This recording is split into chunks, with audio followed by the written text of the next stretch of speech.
Ina al-ilma wasatan di maddatil fiqhi ya tulabi isma'u jayyidan la isu. Tidak ada yang berbicara dalam pengajian dan tidak ada yang mengobrol ataupun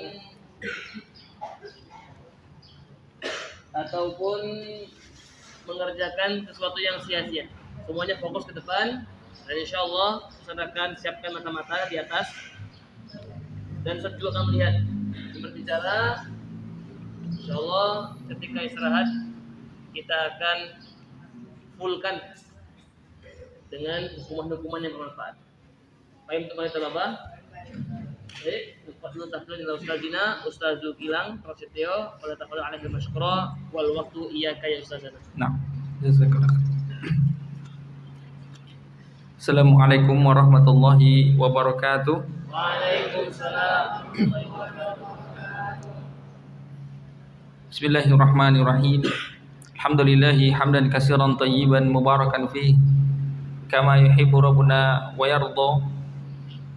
Asyhadu an la ilaha illallah wahdahu la syarika lah wa asyhadu anna Muhammadan abduhu wa rasuluhu la nabiyya ba'da. Amma ba'du.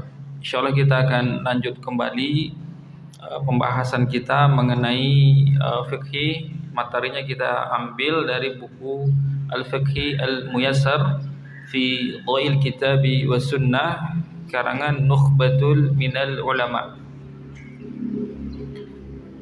Di dalam pembahasan fikih kita masih di kitab pertama, yaitu kitab Thaharah. Nanti kalau Ananda menekuni atau entah di mana ya, mungkin nanti akan belajar masalah fikih, itu senantiasa para ulama itu mengawalinya dengan kitab apa? Thaharah. Sebagian pelajar itu bosen. Ini distorsi kan? Bukan.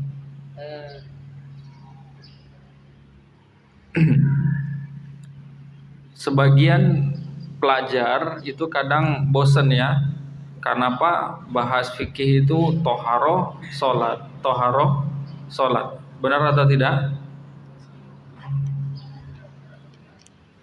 Namun secara prakteknya banyak hadiahnya ya.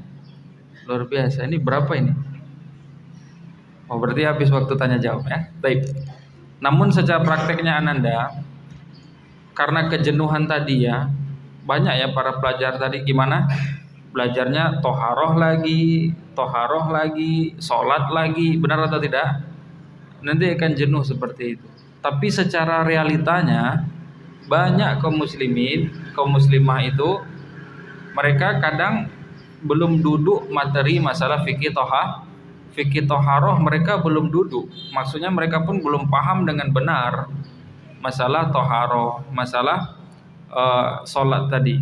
Itu ya, itu godaan dari syaitan, membuat pelajar itu merasa bosan, merasa ini lagi, itu lagi, padahal enggak. Para ulama sampaikan al-ilmu bil murajaah. Ilmu itu didapat dengan cara diulang-ulang. Bahkan di situ ya, mentalitas seorang pelajar itu kita bisa lihat dari proses mengulang, suka ngulang atau tidak. Ini Ananda yang belajar ya, terutama Al-Quran. Ini kalau tidak punya mentalitas suka mengulang, nggak bisa hafal. Yang namanya Al-Quran tidak bisa hafal. Jadi harus suka mengulang. Jadi tanamkan ya, kalau belajar ilmu agama agak beda dengan belajar ilmu-ilmu lainnya. Belajar ilmu agama itu, misal nih, sekarang Ananda belajar fikih. Dan hari-hari ada belajar dengan para ustadz di sini, materi, mungkin ada belajar hadis juga, ada belajar penafsiran Al-Quran juga. Kapan yang disebut belajar di dalam Islam? Yang disebut belajar itu ketika Ananda mengulang. Bisa dipahami? Kan di sekarang nih, misalnya pulang sekolah nanti, kan banyak dapat materi pelajaran dari guru-guru, dari para asatizah di sini. Nah, pas pulang, ketika Ananda ngulang, itu disebut belajar. Itu disebut apa? Belajar. Jadi belajar itu mengulang. Kalau belajar agama ya, belajar itu mengulang. Belajar itu mengulang. Nah, itu yang disebut belajar. Karena kalau ndak dia lupa materi yang dipelajari, kalau ndak diulang itu lupa. Demikian juga materi agama. Sementara materi agama itu berkesinambungan.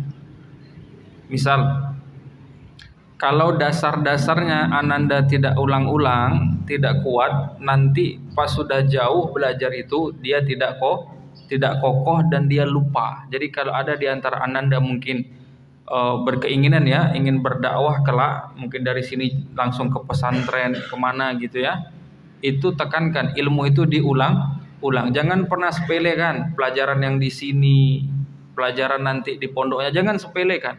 Ini kan pelajaran saya waktu pondok, sekarang ngapain lagi udah kuliah kok diulang? Enggak.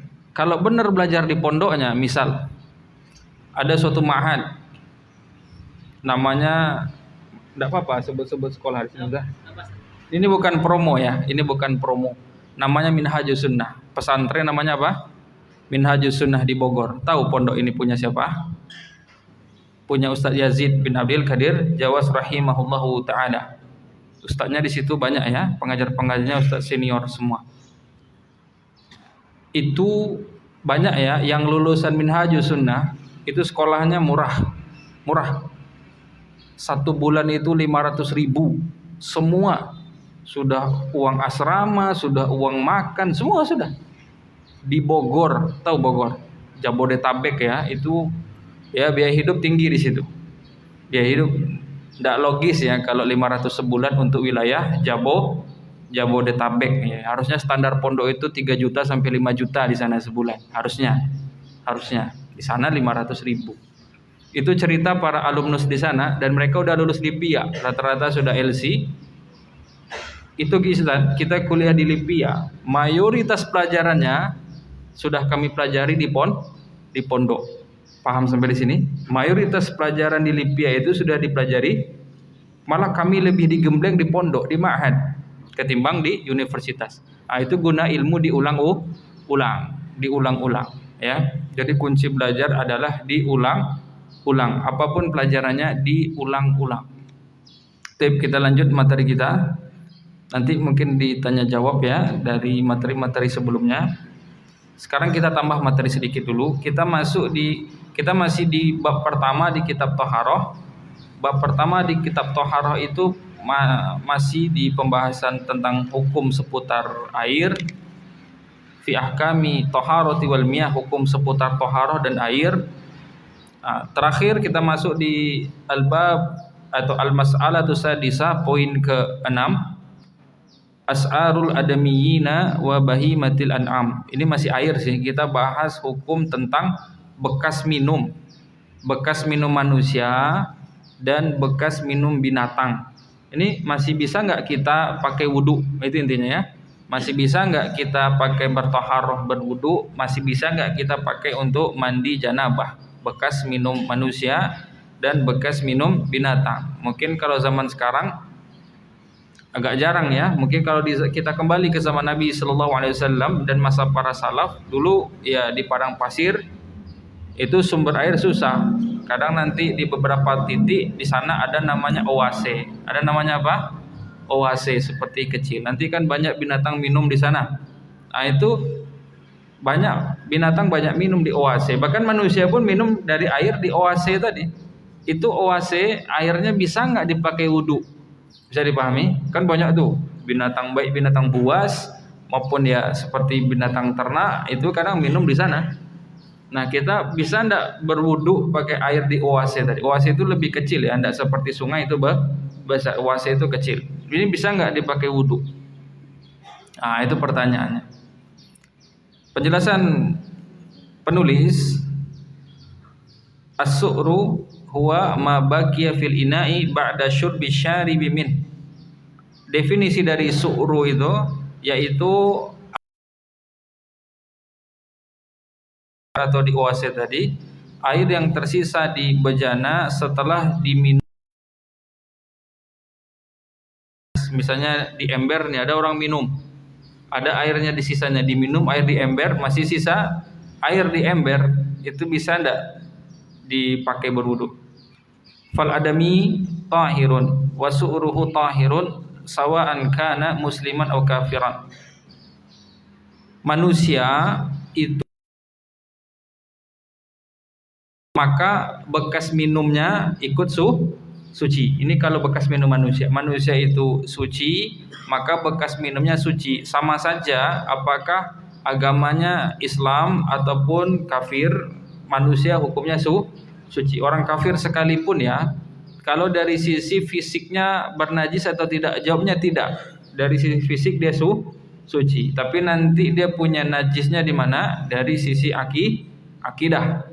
Kita pernah lewati ya, toharoh itu dua. Ada toharoh ma'nawi, ada toharoh hissiyah.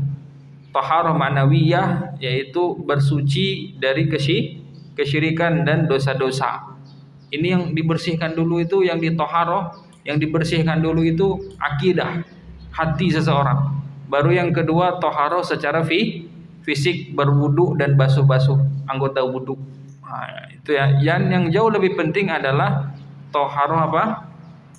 Toharoh hati yang paling penting. Kenapa? Karena maaf, kalau seseorang itu masih ada kesyirikan di dalam hatinya, di dalam keyakinannya dia masih berbuat syirik, dia masih suka mungkin menyembah patung, percaya kepada dukun dan ilmu-ilmu lainnya. Itu kalau ada keyakinan seperti tadi, itu semua jenis ibadah ditolak. Bisa dipahami? Semua jenis ibadahnya ditolak. Jadi dia mau berwudu sampai kinclong sekalipun, mandi sampai semerbak wanginya, nggak ada guna. Dia sholat ya sampai capek, nggak ada guna. Karena dia berbuat syirik. Maka ketika ada toharoh hati, toharoh membersihkan hati dari kotoran syirik, dan ada toharoh fisik, anggota wudu ya, membersihkannya dari kalau ada najis misal, atau membersihkan dari hadas. Yang jauh lebih penting mana? Toharoh hati. Karena kalau hatinya masih berbuat syirik, ya dia berwudu apapun modelnya, berapa banyak pun dia berwudu, nggak ada guna. Karena ibadah semuanya ditolak. Itu yang lebih penting, itu difahami. Tapi kalau untuk fisik ya, untuk fisik orang kafir, orang musyrik sekalipun fisiknya suci. Jadi tidak perlu ananda sekiranya tersinggung ya, misalnya ada laki-laki non muslim, teman misal, tetangga nyenggol kulit dia, nggak perlu wudu, nggak perlu dibasuh, paham? Karena fisiknya ya, fisiknya ini kulitnya itu suci. Wa kadzalika al-junubu wal haidu wa qad sabata anna Rasulullah sallallahu alaihi wasallam qala al-mu'minu la yanjus. Demikian juga kalau ada orang posisi junub atau ada perempuan sedang haid, mereka tetap suci. Sebagaimana Nabi sallallahu alaihi wasallam ya bersabda ya, ada riwayat yang sabit dari Nabi, Rasul bersabda sallallahu alaihi wasallam, al-mu'minu la yanjus. Seorang mukmin itu dia tidak najis, fisiknya tidak najis. Kenapa dibahas para ulama tentang perempuan haid itu tidak najis? Maksudnya kalau istri atau saudari ya, saudari ananda, kakak atau kakak ya, misalnya haid itu tidak najis. Atau ibunya sedang kondisi haid, itu mereka tidak najis. Kenapa ditegaskan? Karena ini bertentangan dengan akidah atau yang diyakini atau fikihnya orang Yahudi. Karena orang Yahudi dahulunya menganggap istri, menganggap putri mereka, menganggap saudari mereka itu kalau haid itu dianggap apa? Najis. Dianggap najis. Boro-boro mau berwudu pakai bekas minum mereka. Orang merekanya seutuhnya dianggap najis. Jadi keterangan Anas bin Malik radhiyallahu an, Anas mengatakan annal yahuda, bahwasanya orang Yahudi kanu dahulunya iza hadatil mar'atu fihim lam yuakiluha wa lam yujami'uhunna fil buyut.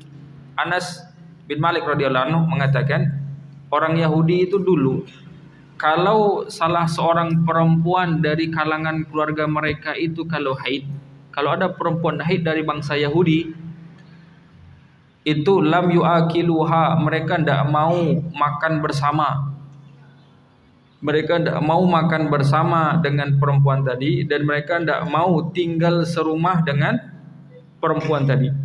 Bahkan di zaman Yahudi dulu dibuatkan ya bilik di luar rumah, itu dibuatkan pavilion, bilik-bilik, ruang isolasi, ruang karantina. Jadi kalau ada perempuan-perempuan yang haid di zaman Yahudi, itu perempuannya disuruh apa? Disuruh tinggal di sana, di luar tadi. Mereka tidak mau serumah dengan perempuan yang haid, dianggap najis, tidak mau disentuh, tidak mau. Boro-boro bekas minumnya ditanya, orang mereka aja nyentuh tidak, makan semeja tidak mau, tinggal serumah tidak mau. Jadi istrinya ketika haid atau putrinya ketika haid atau saudarinya ketika haid disuruh pisah rumah, disuruh keluar. Fa'anzalallahu, baru Allah turunkan firman Allah Ta'ala, wa yas'alunaka 'anil mahid qul huwa adzan fa'tazilun nisa fil mahid. Baru ditanya ya, mereka bertanya kepadamu tentang haid, katakanlah haid itu kotoran, waktunya ya, fa'tazilun nisa fil mahid, maka jauhilah perempuan ketika masa haid. Maksudnya jangan berhubungan badan ketika haid. Bukan perempuannya dijauhi itu disuruh tinggal di luar rumah, enggak. Maka kata Nabi SAW setelah menjelaskan ayat tadi, isna'u kulla syai'in ila nikah, perbuatlah semua sesuatu kepada istri kalian kecuali berhubungan badan saja. Jadi kalau istri itu haid, yang enggak boleh cuma berhubungan badan saja. Berhubungan badan yang makna sebenarnya itu yang tidak diperbolehkan, sisanya boleh. Dalam artian perempuan itu ketika haid bukan statusnya tidak najis. Berbeda dengan orang Yahudi menganggap perempuan ketika haid itu apa? Najis. Pembahasan kita tentang sisa minumnya. Jadi berarti menurut orang Yahudi sisa minum perempuan haid berarti najis. Di kita sisa minum perempuan haid tidak najis, alias bisa dipakai berwudu, bisa dipakai untuk mandi janabah.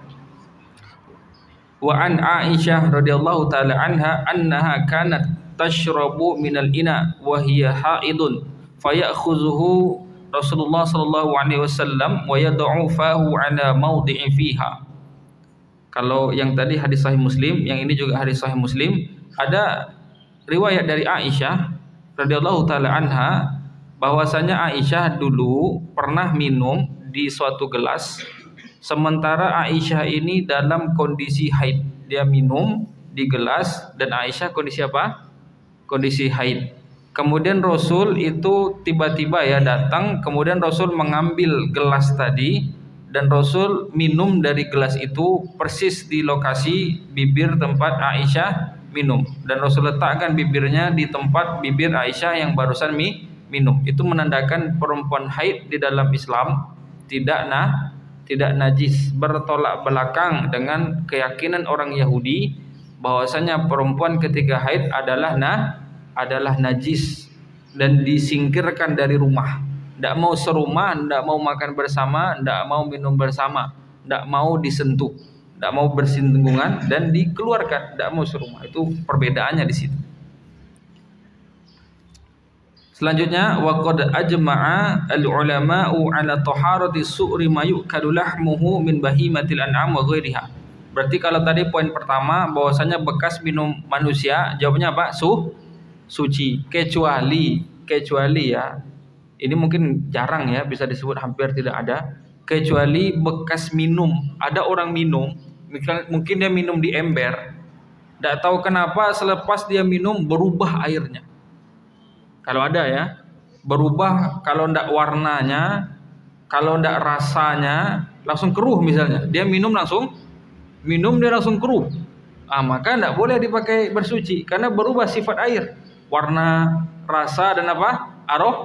Apa sifat air yang perlu diperhatikan? Warna, rasa dan aroma. Ini mempengaruhi ya, warna, rasa dan aroma. Indikator bahwa sesuatu itu kena najis, yang berubah tuh ini. Dan indikator sesuatu itu tersucikan dari najis apabila sudah tidak tersisa rasa, aroma dan warna dari najis tadi, dari najis tadi. Di antara masalah yang khilaf ya, masalah yang khilaf itu roti ya. Beberapa cake, beberapa roti ya, apalagi roti-roti Eropa, bukan roti kampung ya. Kalau kue-kue dari kampung tradisional itu aman ya. Tapi cake, bakery, roti-roti mewah itu, terutama dari luar negeri, itu sebagian pakai rum. Bahannya apa? Pakai rum atau pakai ragi dan yang sejenisnya. Ada alkohol dicampurkan ke roti. Kemudian rotinya dikukus, di oven ya, di oven. Dan karakter dari alkohol itu ketika di oven itu menguap. Pertanyaannya, rotinya udah matang, boleh dimakan atau tidak? Kenapa boleh? Pakai alkohol, kenapa boleh?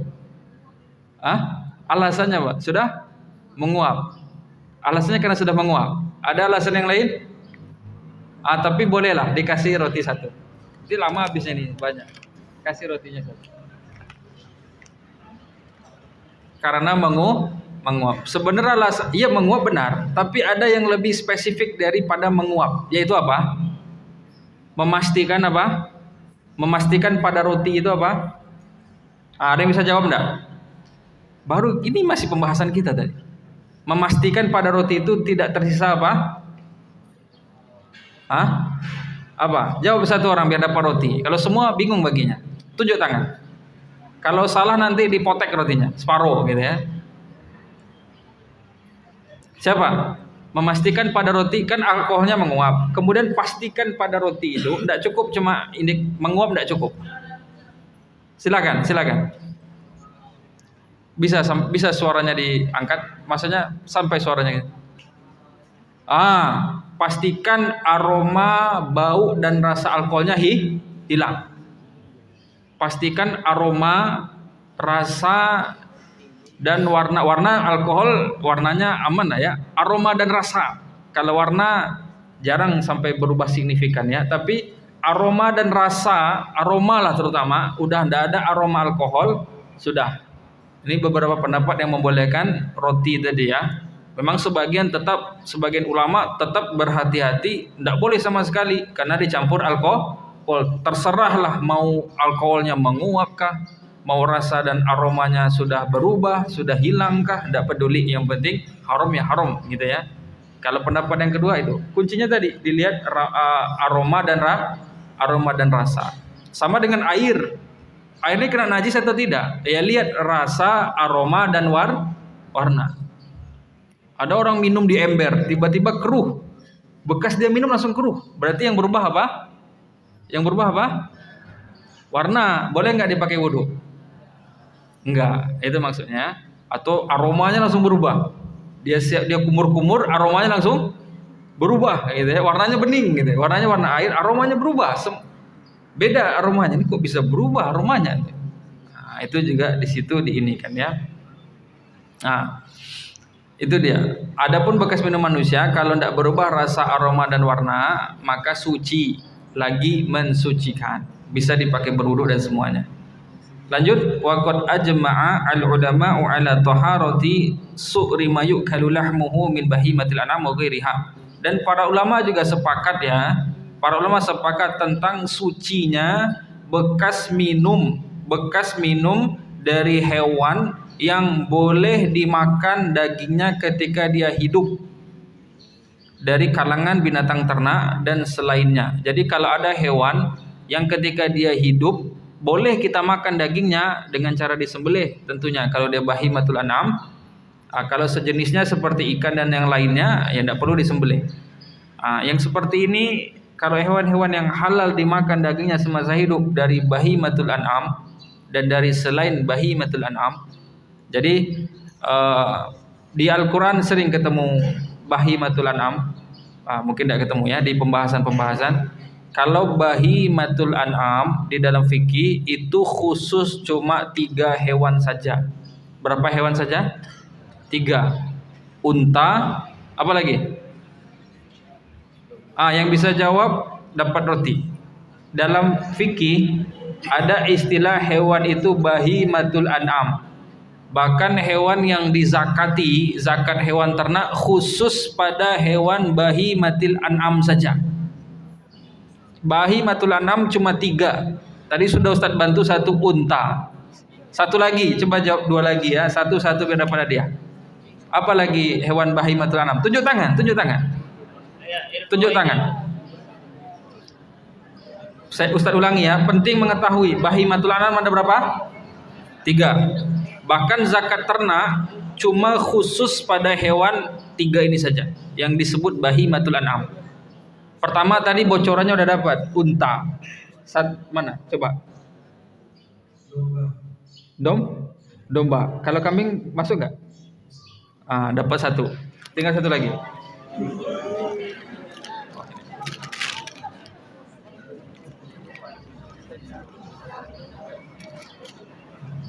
Kambing, domba dan sejenisnya ya. Kambing, domba ya, itu aja mungkin ya. Kambing dan domba. 1 lagi, bahimatul an'am. Tunjuk tangan. Udah. Ini Ustaz. Mana yang dulu? Mana yang dulu tadi? Terserah Ustaz. Kenapa Ustaz? Sapi. Kerbau masuk atau tidak? Masuk. Jadi ada istilah dalam fikih ya, namanya apa? Bahimatul an'am. Bahimatul an'am itu atau bahimatul an'am ya marfu saja, cuma 3. Unta, sapi, kemudian sapi dan jenisnya. Maksud termasuk kerbau. Kemudian kambing termasuk domba.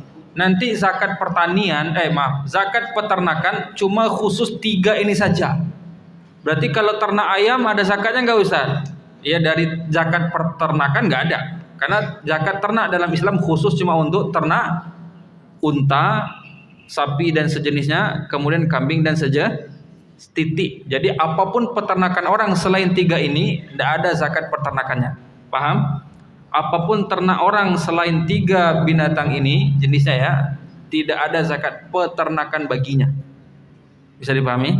Cuma khusus 3 itu saja, itu dapat ilmunya. Maka di sini dikatakan, maka para ulama sepakat ya, bekas minum bahimatul an'am suci. Dan bekas minum selain bahimatul an'am, tapi hewan-hewan yang boleh dimakan dagingnya, bekas minum ayam, bekas minum itik ya. Ayam dan itik kan bukan bahimatul an'am, tapi boleh nggak dimakan? Boleh. Apalagi bekas minum ikan ya. Bekas minum ikan ya, hidupnya di situ ya. Maka bekas minumnya adalah suci. Bersisa ada hewan yang tidak boleh dimakan dagingnya semasa hidup. Kan gitu ya. Tadi kita bahas hewan-hewan yang dagingnya boleh dimakan. Hewan itu semasa hidup disembelih, hewannya boleh kita makan dagingnya dengan proses yang syar'i ya. Ada juga kategori, jadi hewan itu dibagi 2 di dalam dunia fikih. Ada hewan yang dagingnya boleh dimakan, ada hewan yang dagingnya tidak boleh dimakan. Paham sampai di sini? Itu beda kita dengan orang kafir. Orang kafir makan semuanya, makan semuanya. Kalau kita enggak, ada daging yang boleh dimakan, ada yang tidak boleh. Paham sampai di sini?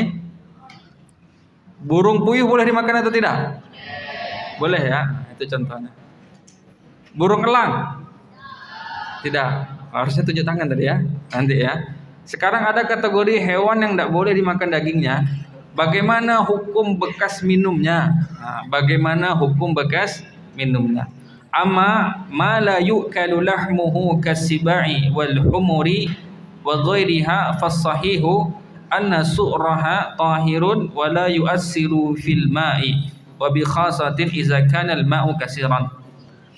Adapun untuk hewan-hewan yang tidak boleh dimakan dagingnya seperti hewan buas yang bertaring, bercakar gitu ya, berparuh tajam, kemudian al-humuri, kemudian keledai. Dalam Islam keledai tidak boleh dimakan, haram dimakan. Dan selainnya dari hewan-hewan yang tidak boleh dimakan dagingnya. Apa contoh lain hewan yang tidak boleh dimakan dagingnya? Kucing, itu tidak boleh dimakan dagingnya. Maka tapi kucing khusus ya, kucing khusus hukumnya. Kucing hukumnya khusus. Untuk yang tadi saja binatang buas, keledai dan yang lainnya dari hewan-hewan yang tidak boleh dimakan dagingnya, maka pendapat yang sahih berarti di sini ada indikasi, ada ciri-ciri, ada keterangan ulama beda pendapat. Pendapat yang dikuatkan para penulis bahwasanya bekas minum binatang yang ini adalah suci, tidak mempengaruhi air secara khusus jika airnya intensitasnya banyak. Jika airnya banyak maka tidak najis.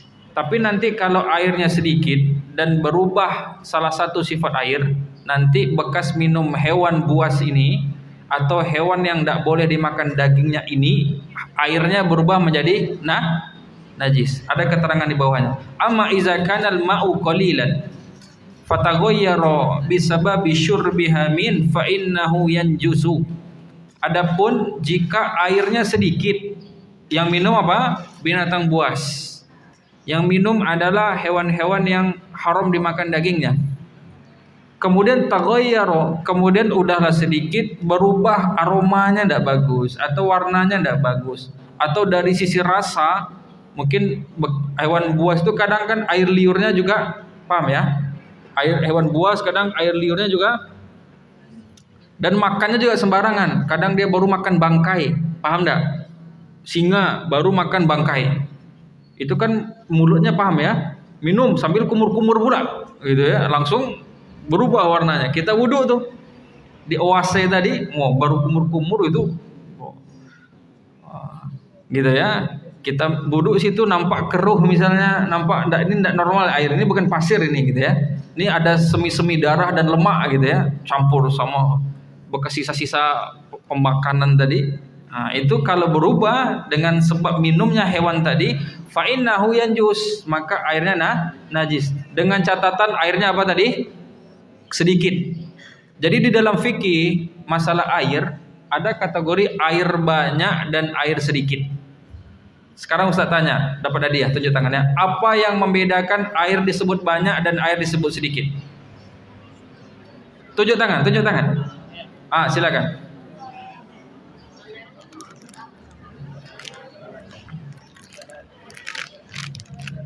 Apa yang air disebut banyak apabila ia lebih dari 2 kullah. itu dia. Berarti pembatasnya 2 kullah di jawabannya. Ya, jadi dalam fikih ada istilah air banyak air sedikit. Apa pembedanya apa? Yaitu istilah 2 kullah. Sekarang pertanyaan selanjutnya. Masih lanjutan dari tadi. 2 kullah itu berapa liter?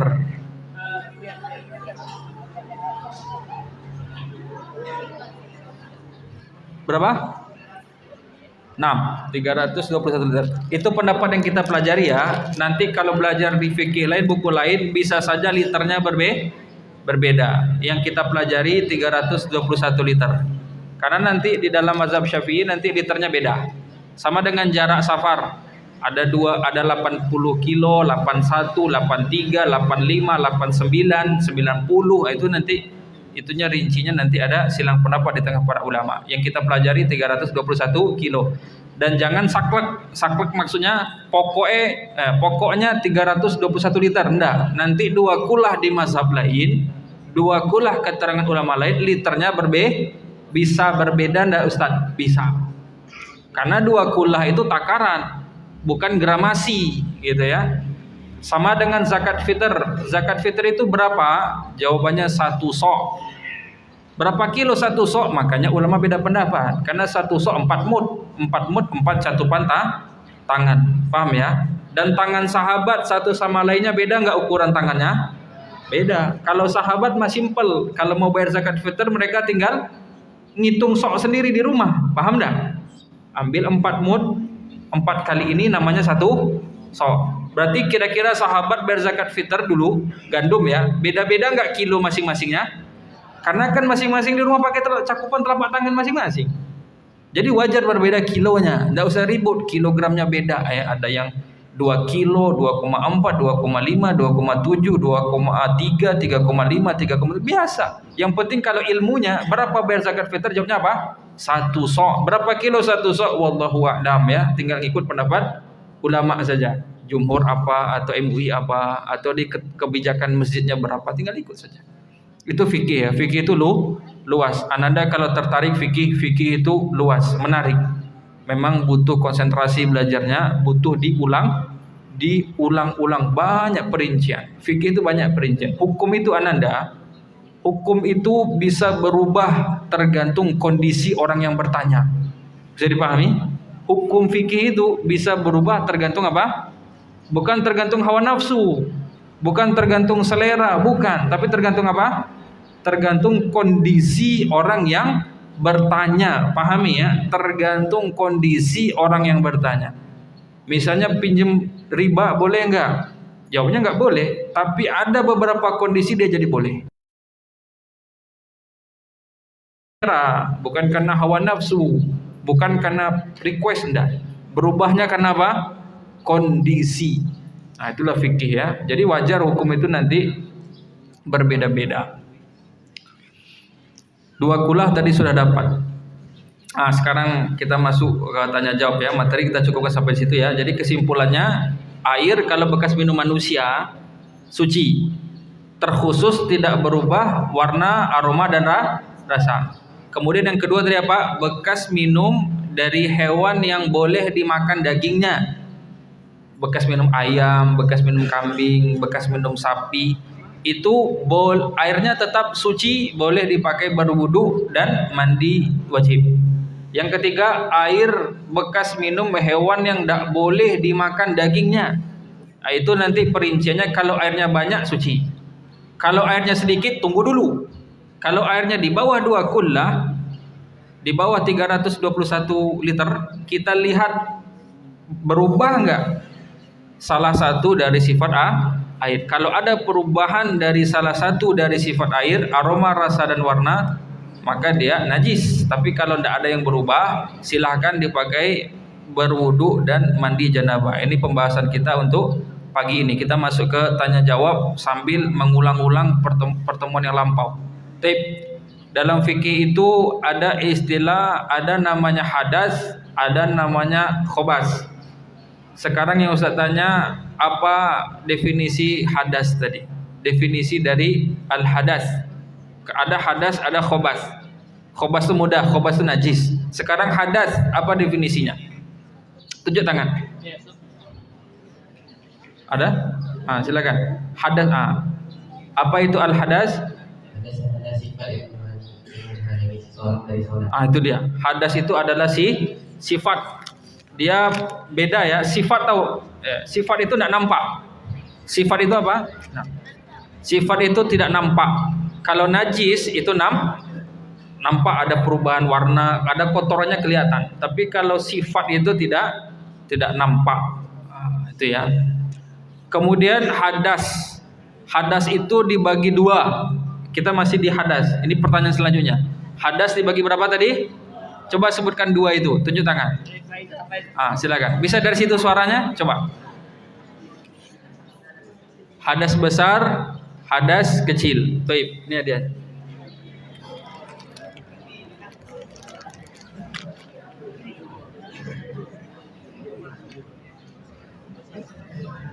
Ini dia. Kita mau tukar. Mau yang mana? Mau itu? Atau tukar? Pertanyaan selanjutnya.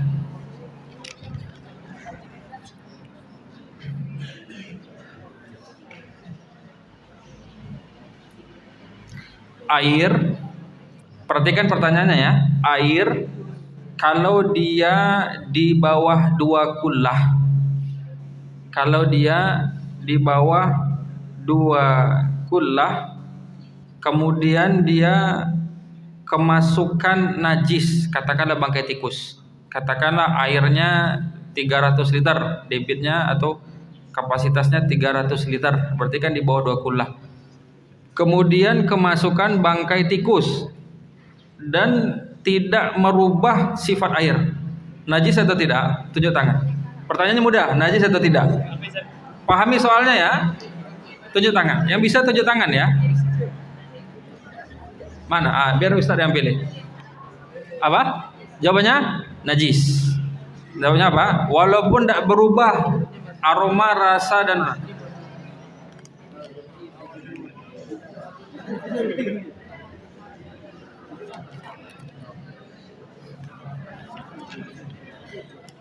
tinggal 4 lagi ya. Waktunya enggak apa-apa molor tuh ya. Afwan ya, afwan. Isma'u. Isma'u as-su'ala. Baik. Tadi kita mengenal dalam fikih itu ada istilah hadas, ada istilah khobas. Khobas itu an-najas atau an-najasah. Najis ya, khobas itu najis. Sekarang cara bersucinya. Kalau itu hadas, bagaimana bersucinya? Kalau dari khobas, bagaimana cara bersucinya? Coba angkat tangan. Arkan awalan. Tadi udah dapat nggak Ustaz? Udah dapat. Tuh tanya. Tadi udah dapat. Oh, ganti-ganti. Guys.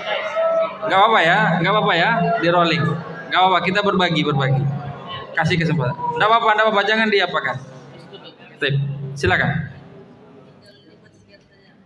Iya cara bersihkannya, gitu.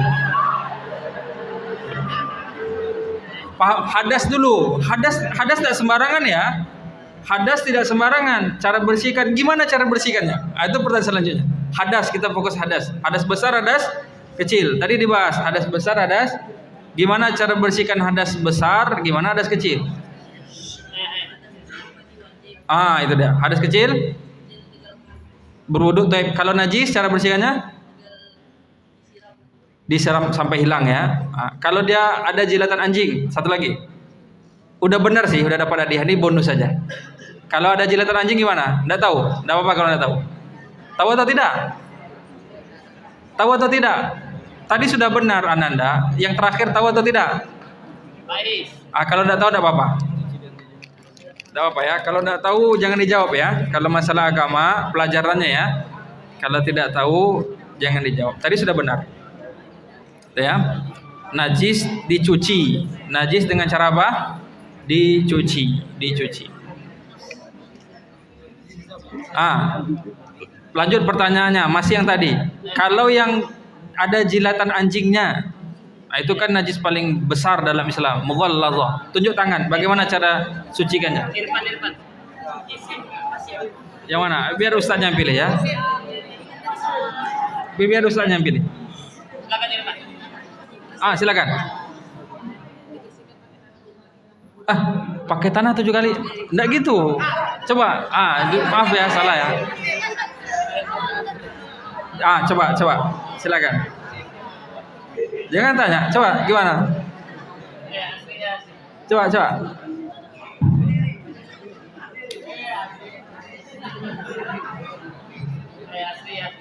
Gak apa, jangan ditunjukin ya. Rugi ya. Coba. 7 kali. Nggak, tanahnya berapa kali? Dia 7 kali. Gimana nih teknisnya? Tanahnya sekali. Berarti airnya berapa kali? Berlebih loh. Air. Gimana Ustaz? Dikasih atau tidak Ustaz? Dikasih aja ya. Gimana Ustaz? Nggak adil nanti ya. Dia salah tadi. Duduk, enggak apa-apa ya. Nanti enggak adil nanti. Yang bisa.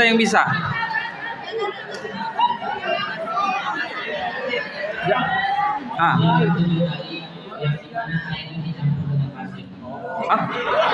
Enggak juga.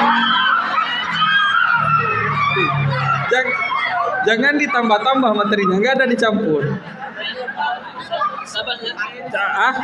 Coba. Bukan dicampur ya. Bukan pasir pula. Pasir enggak bisa. Lanjut.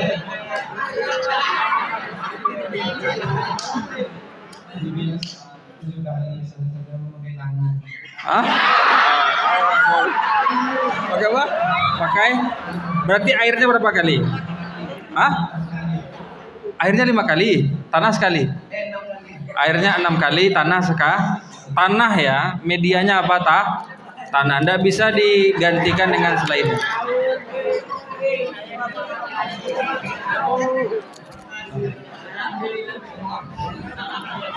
Tapi ya, ada masih sisa 2 lagi.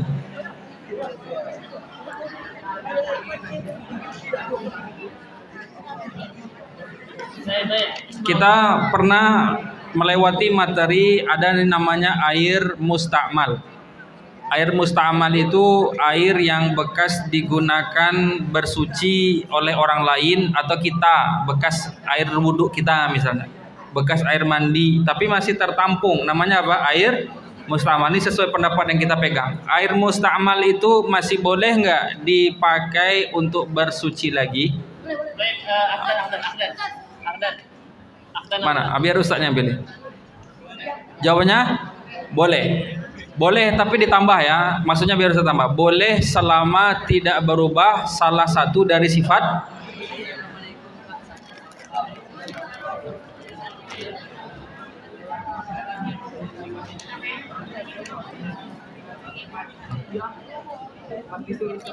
terakhir ya. Terakhir tinggal satu lagi rotinya. Ismau. Siapa yang bisa, ini rotinya agak mahal dari yang lain ya. Siapa yang bisa menyimpulkan materi yang baru kita pelajari? Bekas minum manusia dan binatang ternak. Coba. Yang baru, ini yang baru lagi. Barusan kita bahas. Coba. Paham ya pertanyaannya? Kan kita baru belajar tadi. Yang terbaru nih, coba ringkasan yang singkat yang Ustaz ringkas tadi kan ada tadi terakhir. Nah. Ayo tafadhol. Faizan. Yang bisa. Faizan. Ayo tafadhol.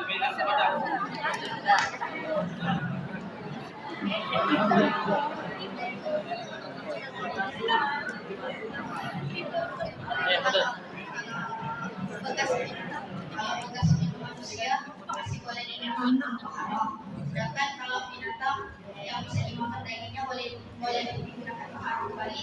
Sedangkan untuk hewan yang buas, jika intensitas airnya banyak, Masya Allah. masih boleh digunakan bahan. Sedangkan yang kalau masih kayak oase tadi tidak boleh. Kalau kecil, intensitasnya kecil dan dia berubah sifat ya, kuncinya berubah sifat, tidak boleh. Khair insyaallah. Ya.